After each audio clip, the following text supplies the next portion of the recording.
Wait, you mean to tell me Americans don't want to pick lettuce for $2 an hour? No. Now the farmers are crying because they can't find any workers. Ain't that something? After you pushed out all of the immigrant workers who actually did the job, now you're standing around wondering why Chet and Kaylee won't come pick your cabbage in 100-degree weather for $4.75 and a Capri Sun? Y'all really thought folks were going to jump at the chance to break their backs for pennies on a dollar. Hey, but you know what's even funnier, y'all? Some of these farmers say the American workers they do get, they don't even last the whole damn day.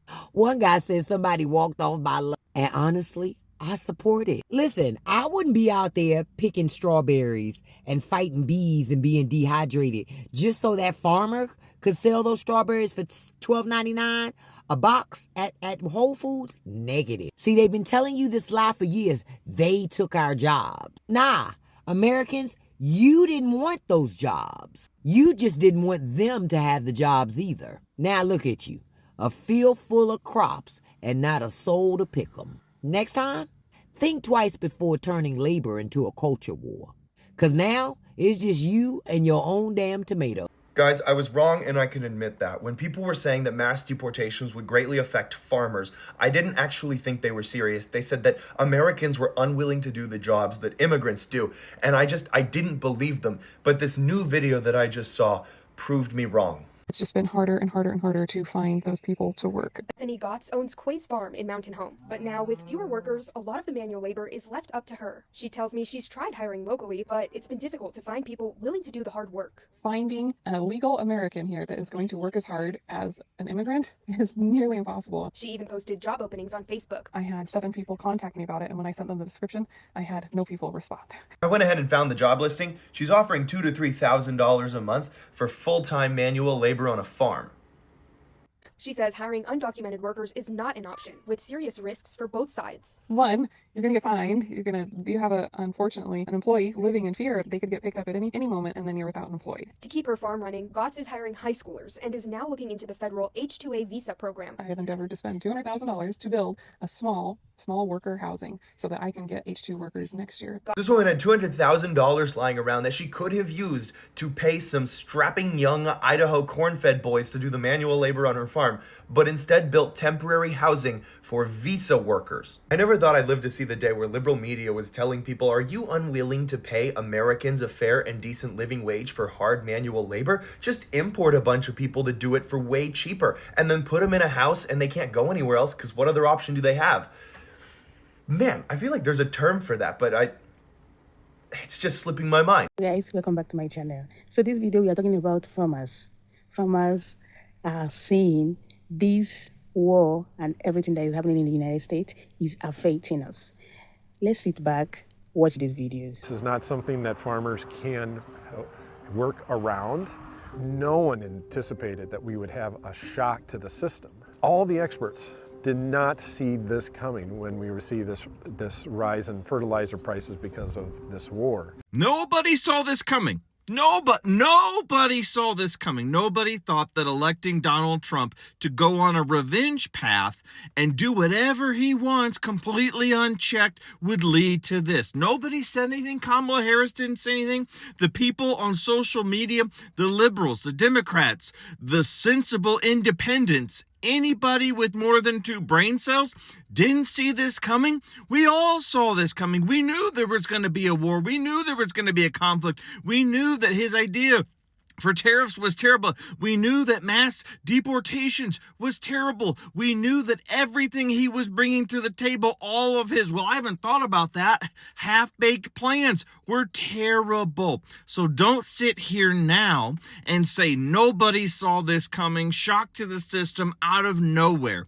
No, he started this war with Iran single-handedly, and we knew he would do something exactly like it. So these farmers want to continue to tell us, we didn't know, we're in pain, all these big farmers are getting the subsidies and the bailouts, we're suffering, we're going to close our family farm. You fucked around and now you're finding out. I don't know what else to say. These Republican voting farmers are finding out the hard way. Caleb Ragland grows soybeans in Kentucky. He's voted for Trump every election since 2016. And now, he calls the current crisis Farmageddon. Why is he calling it Farmageddon? Because Trump's trade war shut down their biggest customer, China. Soybeans used to be a $25 billion export. Now they're sitting in bins unsold while Brazil cashes in. And Caleb's not alone. Eric Yukin, a 7th-generation farmer in Iowa, with 750 acres of corn and 600 of soybeans, also voted for Trump in 2024. I didn't anticipate it being as bad as it is, he says. You didn't remember Trump screwing you guys over his last presidency? The funniest quote he says is that it's kind of the government that's put us in this situation. Eric, you don't say. He says pigs and cattle are keeping his farm afloat, barely. But there's no clear plan from DC. Just a maybe later bill that won't help until next year. This year's crop is rotting. We don't know what's happening day to day, Yukin says. Man, what a great guy to vote for. Someone that you have no idea what he'll screw up next. The last time we had bailouts was to buy future votes. Now, it doesn't matter anymore, he says. Ding, ding, ding. We got a winner, Eric. Trump's not coming to save you. He got what he wanted. Power, attention, money, and chaos. While you got tariffs, bankruptcy, and empty silos. And now that the votes are in and the markets are gone, he's moving on. While you're still out in the field waiting for a harvest that has nowhere to go. I hope you like soybeans, because there's going to be plenty of leftovers for you to eat. Damn, farmers are really getting it hard from Trump, aren't they? Check this out. Look at these farmers in Iowa. This is not just a temporary blip. This is not something that farmers can work around. No one anticipated that we would have a shock to the system. All the experts did not see this coming when you see this rise in fertilizer prices because of this war. And really, no one's really seeing a way out. That shock to the system means that diesel now is more than $5 a gallon, and fertilizer costs are up more than 30%, adding thousands of dollars of new costs to already strained farmers we met, like Aaron Lehman. When something like this happens, farmers just have to take the hit somehow and find a way to get a crop in the ground this year. President Trump's trade policies. I also want to remind everybody that we had to do a bailout for farmers from our taxpayer dollars of $12 billion. And if you think other countries are going to be buying from our farmers for the next 3 years, if ever, you're sadly mistaken.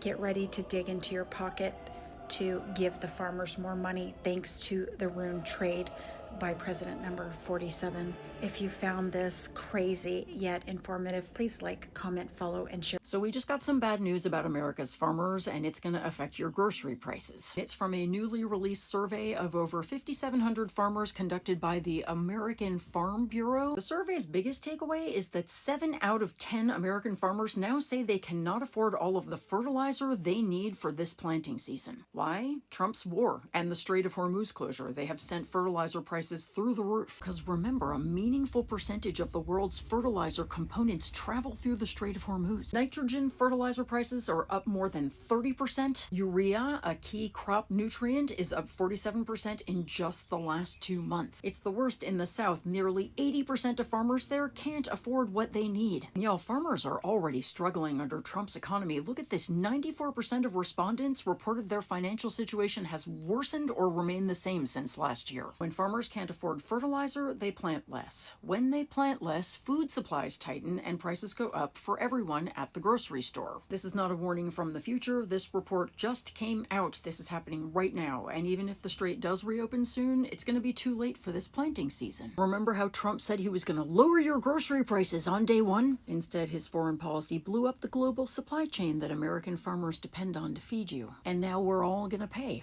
My name is Russell Baining. Hey, Russell. My family and I farm right south of San Antonio. Oh, cool. Good for you, sir. We're buying nitrogen right now, and it's about 40% higher than it was, 2 or 3 months ago, but before the conflict. Let's just say that. Gee, I wonder what happened that would have caused these spikes in prices for you. But, wait a minute. What's this in your background?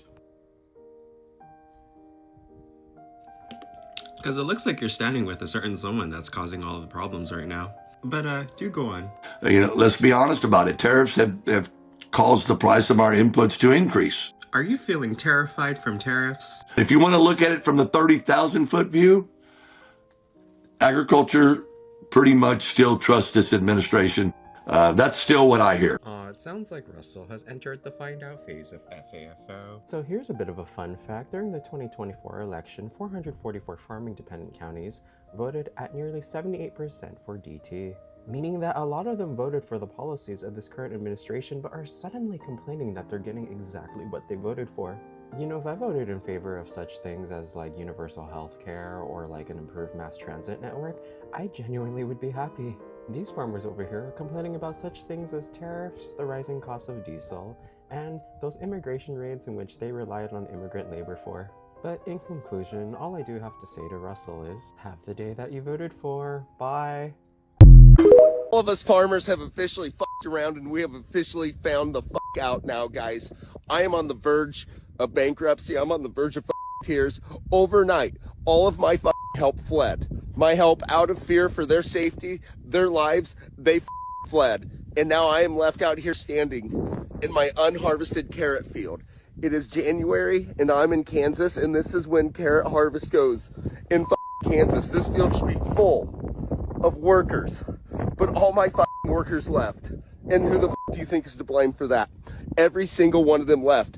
Now I have to by myself try to fill that truck with a load of carrots in one day, and I can't do that, guys. I have to get these carrots to market by next week or my contract is terminated. This is $936,000 worth of carrots right here, and I can't pick them by myself. If they're unharvested, I will get kicked out of that contract and I will get sued by the Planters Loves Carrots. On this edition of FAFO, titled the Farmers FAFO Edition. So farmers are about to receive a $12 billion bailout that was announced recently by this current administration. But the thing about it is, per this article by Fortune, more financially distressed farmers are expected to lose their property soon as loan repayments and incomes continue to falter. And it says that financial conditions are very strained for farmers because costs remain high while prices for their crops stay low. And repayment rates in the Midwest for non-real estate farm loans were lower than a year earlier for the 8th quarter in a row. 21% of the lenders said that collateral requirements for farm loans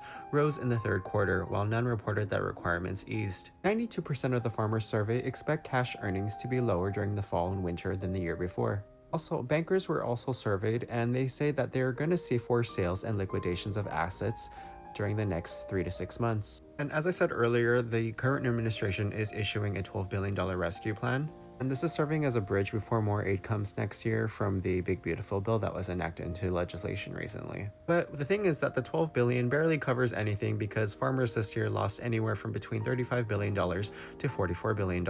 Need I remind everybody that a majority of farmers voted in favor of the current administration. You know, the one that enacted all of these trade policies and tariffs, which resulted in many of them either going into bankruptcy or unaliving themselves. And I know some of them do like to complain about people getting like food stamps and welfare and all that, but them receiving bailouts during his first term, as well as the incoming $12 billion bailout, as well as the bailouts that will come next year from the Big Beautiful Bill, that just makes them one of the biggest welfare queens out there. But just remember, a majority of y'all actually voted for this, and I'm not sure how many of them are going to be able to hold out until next year until more funds come. But I have a feeling we're going to see a lot of forced liquidations and selling of assets. And for the farmers that didn't vote for this administration, you do have my empathies and sympathies. But to the ones who did vote for this administration, all I have to say to you is thoughts and bankruptcies. And have the day you voted for. Bye.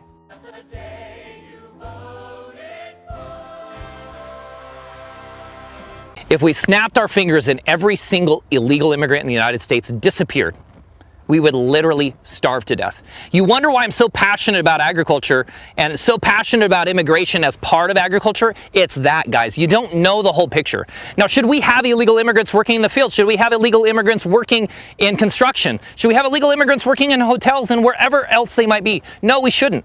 But they are, and there's tens of millions of them working in the system.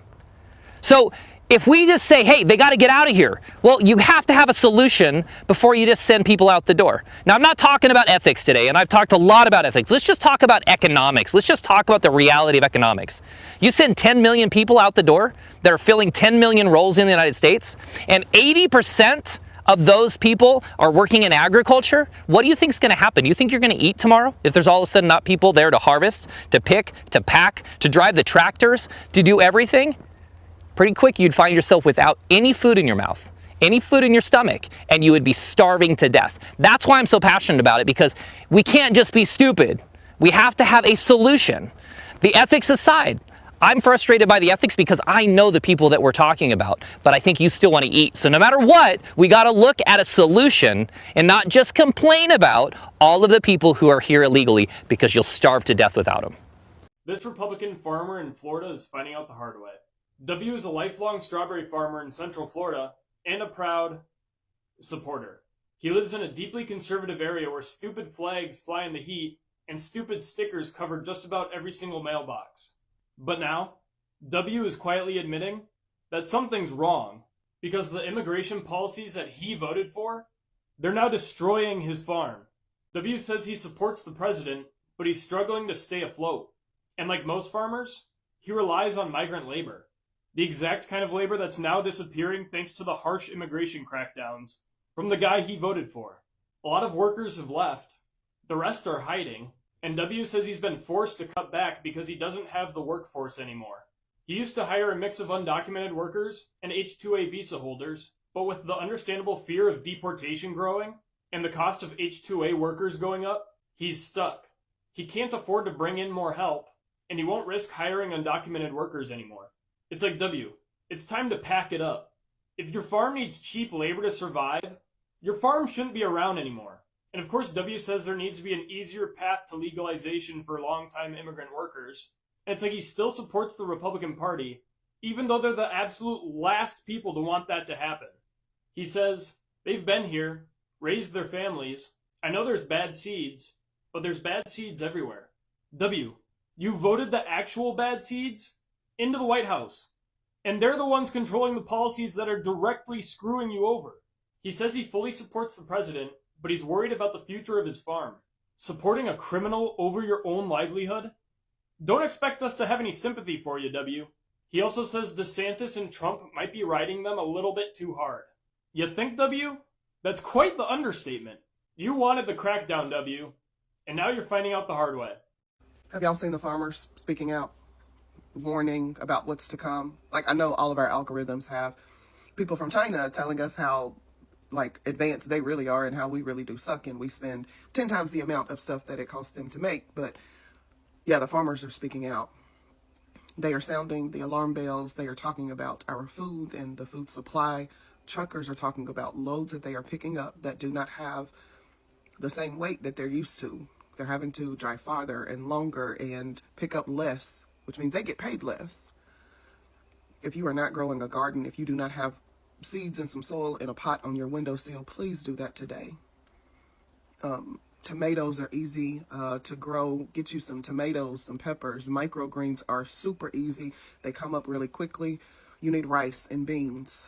Even if you can't get anything else, get some rice, some beans, and some salt. Y'all, there are people that will starve. They are cutting off food assistance to elderly people. Meals on Wheels. I get it. I get that people are saying, you know, oh, it's not going to be that bad, or we just need fair trade. This is not about that. This is about cleansing the population of undesirables. And that's what they're doing. That's the goal. The goal is to get rid of who they say are the weakest among us. And that means people that are elderly or people that are disabled, children. They're not interested in rehabilitation.